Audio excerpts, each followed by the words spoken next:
आलेलो आहोत पैठणजवळ प्रभू वडगाव इथे आणि वृक्षवल्ली आम्हा सोयरी वंचरे असं तुकाराम महाराजांनी जे म्हटलेलं आहे त्या उक्तीप्रमाणे आमचे जे मित्र आहेत डॉक्टर सुरजजी बडोळे यांची ही शेती आहे. त्यांना निसर्गाची, आयुर्वेदाची, नॅचरोपॅथीची खूप खूप आवड आहे. तुम्ही पाहता शेत किती सुंदर अशा फुलांनी भरलेलं शेत आहे. सुंदर अशी शेवंतीची फुलं आहेत आणि इथे सांगायचं वैशिष्ट्य म्हणजे सर्व प्रकारच्या आयुर्वेदिक औषधी वनस्पतींची त्यांनी लागवड केलेली आहे. यामध्ये 100 अर्जुनाचे झाड आहेत, पानफुटी आहे, पुनर्नवा आहे, अशा विविध प्रकारच्या आयुर्वेदिक वनस्पतींनी नटलेलं हे जे शेत आहे ते पाहण्यासाठी आम्ही खास आलेलो आहोत. आमचे आयुर्वेदिक रिसेलर्स असोसिएशनचे ते सदस्य पण आहेत. तर आमच्यासाठी ज्या सध्या लोकांसाठी जे आवश्यक आहे औषधी वनस्पतींची लागवड व्हायला हवी तरच आपल्याला उत्कृष्ट गुणवत्तेची औषधं लोकांना मिळतील. त्या दृष्टिकोनातून त्यांनी समाजाप्रती एक आपली चांगली भावना या नात्याने त्यांनी ही शेती फुलवलेली आहे. तुम्ही पाहताय की इथे पहा खूप सुंदर अशी झाडं आहेत, आंब्याची झाडं आहेत आणि सर्व प्रकारच्या वनभाज्या त्यांनी इथे लावलेल्या आहेत. त्याप्रमाणेच औषधी वनस्पतींचा खूप मोठा ठेवा यांच्या शेतामध्ये तुम्हाला पाहायला मिळेल. दिसतोय अक्कलकारा, ही खूप बहुगुणी आणि बहुमोल अशी औषधी वनस्पती आहे. हे पहा तुम्ही, जेव्हा सेंट्रल नर्वस सिस्टीमशी रिलेटेड जेव्हा काही प्रॉब्लेम येतो, पॅरालायसिस आहे किंवा तोंड जड पडतंय, तोंड वाकडे बोलता येत नाही, अशा केसेसमध्ये पूर्वीच्या काळी जे वैद्य असायचे, राजवैद्य असायचे, त्या ह्या अक्कलकाराचा खूप चांगल्या प्रकारे औषधी वनस्पती म्हणून ते वापर करत असत.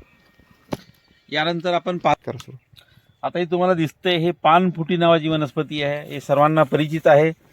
ही एक उत्तम प्रकारची किडनी स्टोनचा जेव्हा प्रॉब्लेम लोकांमध्ये येतो त्या केसेसमध्ये ह्या वनस्पतीचा खूप चांगला फायदा होतो आणि बऱ्यापैकी 8 mm 10 mm पर्यंतचे खडे पण या वनस्पतीमुळे लोकांचे पडलेले आहेत.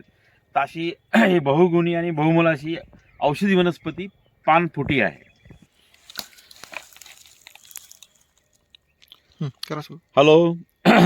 ही पुनर्नवा नावाची वनस्पती आहे. पुनर्नवा म्हणजे पुन्हा नवा म्हणजे पुन्हा नवा जन्म, म्हणजे पेशींच्या उत्पत्तीमध्ये ही खूप चांगल्या प्रकारे मदत करते. म्हणजे अंगावरील सूज असेल किंवा किडनीचे रिलेटेड म्हणजे नेफ्रोपॅथीशी रिलेटेड जे प्रॉब्लेम असतील त्या केसेसमध्ये पुनर्नवाचा खूप चांगल्या प्रकारे वापर होतो आणि जे पूर्ण पंचांग वापरलं जातं, मुळं वापरलं जातात, पानं वापरले जातात, त्याचा फुलोरा वापरला जातो. अशी ही खूप सुंदर अशी पुनर्नवा वनस्पती आहे. पुन्हा पुन्हा जन्मनवा म्हणजे पुन्हा पुन्हा नवीन पेशी शरीरामध्ये निर्माण होण्याच्या प्रक्रियेमध्ये या वनस्पतीचा खूप मोठा रोल आहे असं आयुर्वेद शास्त्र सांगतं. ही लाजाळू नावाची वनस्पती आहे. याला टच करताच हे पानं कशी मिटली जात आहेत आणि ह्याला मायमोसा पुडिका म्हणतात, म्हणजे बोटॅनिकल नेम जे आहे. आणि मेनली तुम्ही पाहिलं असेल की मार्केटमध्ये जे पल्सी न्यूरॉन कॅप्सूल येतं फायटोफार्माचं, जे की पॅरालायसिसच्या केसेसमध्ये वापरलं जातं, त्यामधील मुख्य घटक असणारी वनस्पती म्हणजे ही मायमोसा पुडिका आहे, जिला की लाजाळू म्हणतात, लज्जाळू म्हणतात आणि ही विपुल प्रमाणात त्यांच्या शेतामध्ये उपलब्ध आहे. तर अशा हा सुंदर ठेवा यांनी जो जपलेला आहे यांच्या शेतामध्ये, यांना आयुर्वेदाप्रती यांची जी लागवड आहे, यांची जी आवड आहे आणि त्याच्या माध्यमातूनच हे शेत असं फुलांनी आणि औषधी वनस्पतींनी भरलेलं आहे. ही आहे टणटणी किंवा ह्याला दगडीचा पाला पण म्हणतात. पूर्वीच्या काळी लोकांकडे काही डेटॉल वगैरे काही नसायचं, अँटीसेप्टिक कुठलं लोशन किंवा क्रीम नसायचं. त्या काळामध्ये कुठलीही जखम झाली, कुठलाही मार लागला की याची पानं हातावरती अशी घेऊन अशी रगडून त्यातून असा रस काढला जायचा आणि तो जखमेवरती लावल्यानंतर, पिळल्यानंतर ती जखम पूर्णपणे बरी व्हायची. माझ्या लहानपणी मी जेव्हा खेड्यात राहत असे तेव्हा हीच वनस्पती आमच्यासाठी एक औषध म्हणून आम्ही वापरायचो. बाकी औषध या काळी काही जास्त उपलब्ध नव्हती. ती अशी ही टणटणीचा पाला किंवा दगडीचा पाला जखमेवरती अँटीसेप्टिक म्हणून खूप चांगल्या प्रकारची औषधी वनस्पती आहे. आणि हा आहे अर्जुन वृक्ष. आयुर्वेदामध्ये खूप महत्त्वाचा वृक्ष आहे की हृदयाशी संबंधित जेवढे काही आजार आहेत, विकार आहेत, त्यामध्ये आयुर्वेद शास्त्रामध्ये ग्रंथांमध्ये याच्यात जे वर्णन केलेलं आहे ते याची साल काढून याचा जो काढा बनवून जे घेतात. मार्केटमध्ये आपण पाहताय की अर्जुनारिस्ट किंवा अर्जुनामृत मिळतं आपल्याला. तर ब्लड प्रेशर नियंत्रित ठेवण्याकरता किंवा हृदयाशी संबंधित कुठलेही विकार असतील तर त्यामध्ये याचे खूप छान रिझल्ट्स येतात. असा हा बहुगुणी आणि बहुमोल असा अर्जुनाचा वृक्ष आहे आणि याची साल प्रामुख्याने आयुर्वेद शास्त्रामध्ये वापरतात. असं हे सुंदर असं शेत पाहून मला खूप आज आनंद वाटला. आणि असे वृक्षप्रेमी आणि आयुर्वेदावरती प्रेम करणारे खूप कमी लोक आहेत. आणि आयुर्वेद जर तुम्हाला टिकवायचा असेल चांगल्या उच्च गुणवत्तेची औषधे लोकांना पाहिजे असतील त्याचे रिझल्ट येण्यासाठी, तर अशाच आयुर्वेद प्रेमी लोकांची सध्या देशाला खूप गरज आहे. ज्यांनी की पाहिजे पूर्ण पूर्ण या बांधांवरती प्रत्येक ठिकाणी त्यांनी अर्जुनाचा वृक्ष लावला. या पूर्ण शेतीला अर्जुनाच्या वृक्षाचं कंपाऊंड आहे.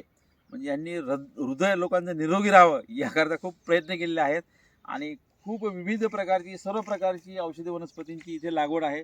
सुंदर अशी फुलं इथं तुम्हाला दिसत आहेत, सुंदर असं शेत आहे.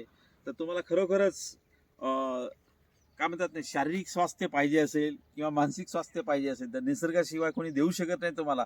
तुम्ही निसर्गाच्या सानिध्यामध्ये एक दिवस या आणि स्वतः अनुभवा की तुमचे स्ट्रेस लेवल किती कमी होते. निसर्ग तुम्हाला भरभरून देतो. निसर्ग हाच तुमचा शिक्षक आहे, गुरु आहे, डॉक्टर आहे. सर्व काही निसर्गाने तुम्हाला भरभरून दिलेलं आहे. तर आठवड्यातून एक दिवस तरी किमान तुम्ही आपल्या स्वतःसाठी वेळ द्या, अशा शेतींना भेटी द्या आणि तुम्हाला काही मदत काही करता आली, लोकांना काही वृक्ष दान करता आले आयुर्वेदिक वनस्पतींचे, तर तुम्ही ते दान करा. म्हणजे लोक लावतील आणि त्यातून भव्य असा आयुर्वेदाचे वृक्ष संवर्धन आणि लागवड या पूर्ण महाराष्ट्रामध्ये होईल. आत्ताच आयुष मंत्रालयाचे रिजनल डायरेक्टर डॉक्टर दिगंबरजी मोकाट यांनी पण विशेष करून पुण्यावरून येऊन या शेतास भेट दिली आणि त्यांना खूप आनंद वाटला की असे सुद्धा आयुर्वेदावरती प्रेम करणारे, औषधी वनस्पतीची लागवड आणि जोपासन करणारे आपल्याकडे लोक आहेत, पण आपल्याला ते माहीत नाही आहे. तर असेच लोक जास्तीत जास्त निर्माण व्हावेत. त्यामुळे आयुर्वेद अजून जास्त कसा समृद्ध होईल आणि आपलं जीवन कसं निरोगी, निरामय आणि चांगलं आनंददायी होईल यासाठी आपण आयुर्वेदावरती प्रेम करा आणि जास्तीत जास्त आयुर्वेदिक जीवनशैली अंगीकार करा. एवढंच मी सांगतो. जय आरा, जय.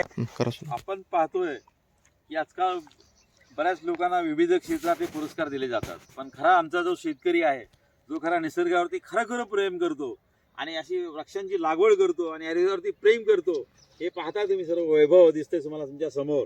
तर अशा लोकांना काहीतरी सरकारने त्याची दखल घेतली पाहिजे, कुठेतरी त्यांची नोंद व्हायला पाहिजे. कारण यांनी स्वतःच्या खिशातून 15 लाख रुपये खर्च करून या औषधी वनस्पतींचं जंगल किंवा वन तयार केलेलं आहे. तुम्ही तुमच्या डोळ्याने समोर पाहताय. तर अशा लोकांची कुठेतरी दखल घेऊन त्यांना एक चांगला महाराष्ट्र शासनाने सुद्धा एक पुरस्कार दिला पाहिजे, ज्याद्वारे की जास्तीत जास्त लोक अशा लागवडीमध्ये म्हणजे स्पर्धेमध्ये उतरतील आणि जास्तीत जास्त आयुर्वेद वृक्षांची लागवड या महाराष्ट्रामध्ये होईल. यासाठी मी विनंती करतो की कुठल्या तरी सरकारने याची दखल नोंद घेऊन अशा शेतकऱ्यांना निश्चितच पुरस्कार द्यावा. जय आरा, जय आयुर्वेद, जय महाराष्ट्र.